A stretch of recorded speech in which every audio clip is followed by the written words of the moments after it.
विषैला है। कनेर का फूल सुगंध नहीं है, कनेर के पुष्प में कोई सुगंध नहीं, कोई तत्व नहीं।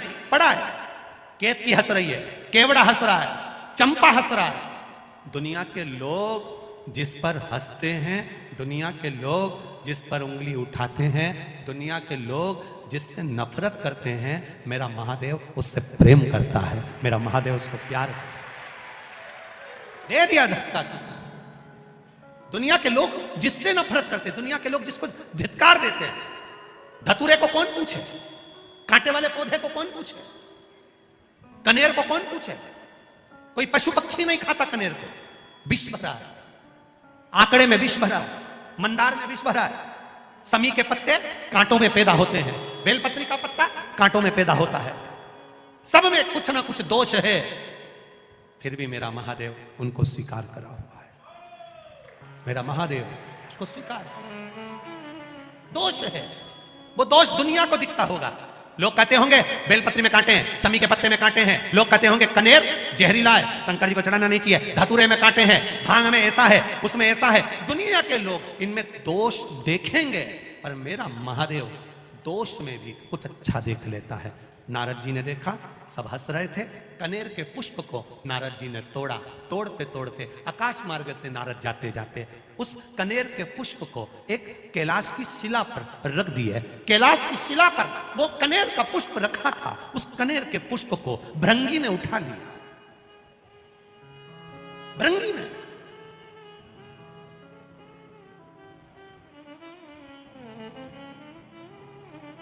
और भृंगी उस कनेर के पुष्प को उठा लेता है। श्रृंगी ने देखा कि भृंगी ने कनेर का पुष्प उठाया। श्रृंगी ने आवाज लगाकर कहा, भृंगी क्या कर रहे हो? भृंगी कह रहे हैं, मैं जब महादेव से मिलकर आया था तो महादेव के आज चरणों में कोई पुष्प नहीं था, देवादिदेव महादेव के श्रृंगार में कोई पुष्प नहीं था। श्रृंगी ने कहा, यह पुष्प में सुगंध नहीं है, इसीलिए इसको कोई देवता स्वीकार नहीं करते। भृंगी ने कहा, शमशान की राख मनुष्य के कपड़े पर लग जाती है तो मुर्दा जलाकर आने के बाद नहाना पड़ता है। वो शमशान की राख महादेव पर चढ़ जाती है तो वो भी पैकेट में बंद होकर लाखों की बिक जाती है। शमशान की राख मनुष्य के कपड़े पर लग जाए तो उसको शमशान से आकर नहाना पड़ता है। वो शमशान की राख महादेव पर चढ़ जाए तो वो भस्मी बन जाती है। शरीर पर महादेव के लगने के बाद चपटी भभूत में है खजाना कुबेर का, उसकी भस्म से भी कुबेर का खजाना झड़ता है। तो ये कनेर भी कुबेर के खजाने से कम नहीं होगा, मेरा विश्वास कहता है, ये मेरा विश्वास कहता है। भृंगी ने कनेर का पुष्प उठाया, ले गया। श्रृंगी तुमदुबी बजा रहा है।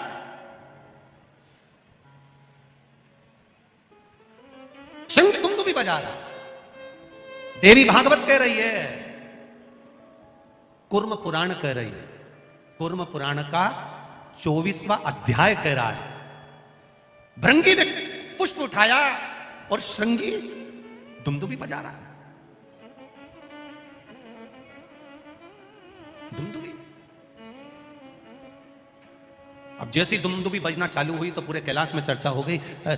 ऐसा लग रहा है कि कुछ जरूर हुआ है। इतनी दुमदुबी बज रही तो जरूर कुछ हुआ है। अब हुआ क्या है पता करो। माता पार्वती जी ने गणेश जी को भेजा, माता पार्वती जी ने कार्तिकेय को भेजा। माता पार्वती जी ने जब गणेश कार्तिकेय को भेजा तो गणेश जी महाराज ने अपनी सूंड में जल भरकर ऊपर की ओर फेंका। देवताओं को लगा जरूर कोई बात है। सारे देवता आकर खड़े हुए।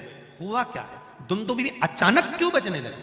अपने गांव में अचानक ढोल बजने लगे तो पता तो करना पड़ेगा कि हुआ क्या है, किसके घर छोरा हुआ, किसके यहाँ शादी हुई, किसके यहाँ क्या हुआ।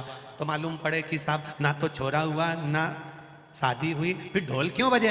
तो के साहब वो मांगने वाला कोई आया है तो वो आटा मांग रिया है तो ढोल बजा रिया है। तो क्या मांगने के लिए ढोल की क्या जरूरत पड़ गई? तो क्या लोगों की बेल बजाओ तो गाली दे, ढोल बजाओ तो ताली बजाओ, तो इसलिए ढोल बजा। तो इसने आखिर बात क्या है? दुमदुबी बजी तो क्यों बजी? दुमदुबी बजने का कारण क्या है? जो दुमदुबी का नाद पड़ा सारे देवता आकर खड़े हो गए। इतने में भृंगी ने एक कनेर का पुष्प मात्र कनेर का जिसमें विष भरा हुआ है, किसी काम का नहीं, जिसमें सुगंध तक नहीं है, जो कोई काम का नहीं था, उस कनेर के पुष्प को भृंगी ने देवाधिदेव महादेव के चरणों में जैसे ही रखा, पार्वती जी ने उस पुष्प को देखा, देखकर विचार करा, जो भी सुगंधित पुष्प आता था शिव जी के ऊपर चढ़ता था, भले इसमें विष भरा है, क्यों ना ये भी शिव पे चढ़े।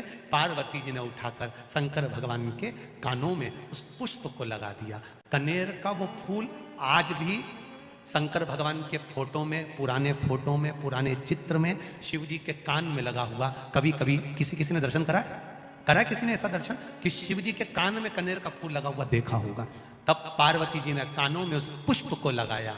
देवाधिदेव महादेव नेत्र बंद कर स्मरण करते हुए देख रहे हैं।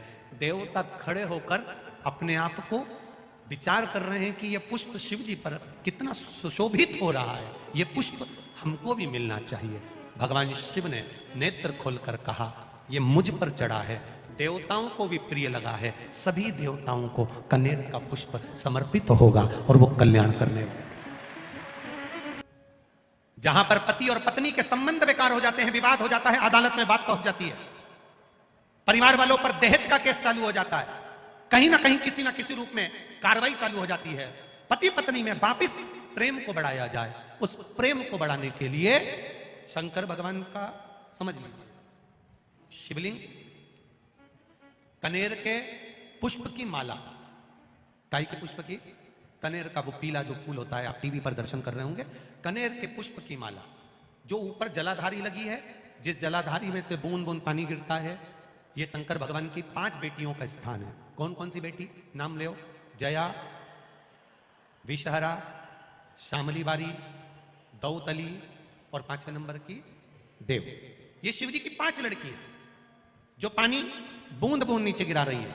शंकर भगवान की बेटियों के स्थान से शंकर भगवान की जो ये जलाधारी है, जलाधारी अशोक सुंदरी वाला स्थान, ये जो जलाधारी है, बेटियों के स्थान से जलाधारी तक जो कनेर के माला बनाकर स्पर्श कर कर लगा देता है, शिवरात्रि के दिन प्रदोष काल के समय पर उस पति पत्नी में कितना भी झगड़ा हो रहा हो, आपस में प्रेम बनना प्रारंभ हो जाता है। अदालत का केस धीरे धीरे समाप्त हो जाता है, अदालती कार्रवाई। यहां तक कहा गया कनेर का पुष्प, भाई भाई में विवाद हो रहा हो, जमीन के लिए विवाद हो रहा हो, किसी प्रॉपर्टी के लिए विवाद हो रहा हो, या किसी अन्य विवाद में पड़े हुए हो, या तुम्हारे दुश्मन बढ़ रहे हो, तो भी कनेर का पुष्प शिव को समर्पित किया जाता। कनेर का पुष्प सुख प्रदान।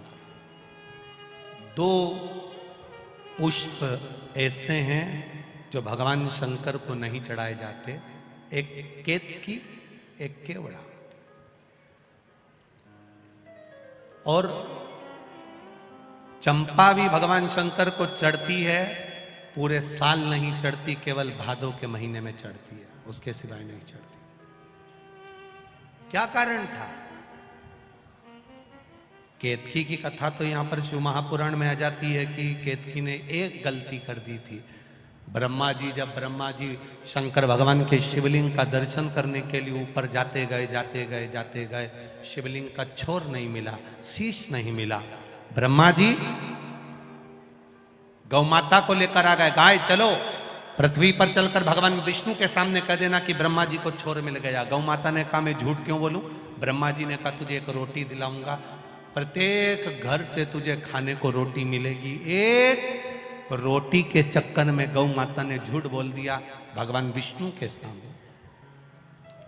केवल एक रोटी के लिए गाय झूठ नहीं बोल रही, एक रोटी के लिए संसार का मनुष्य भी झूठ बोलता है, दिन भर झूठ बोलता है।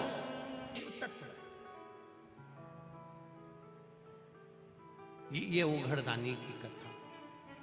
केतकी तूने झूठ बोला,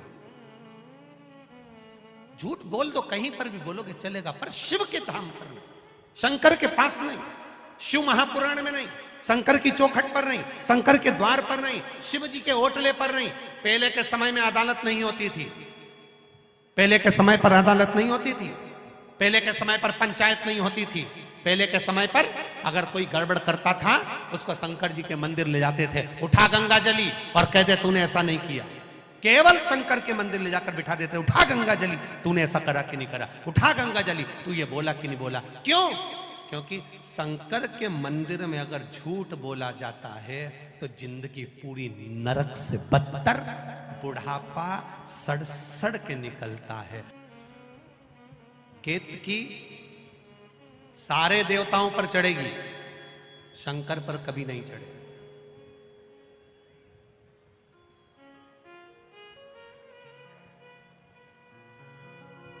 केवड़ा शिवजी पर क्यों नहीं चढ़ता?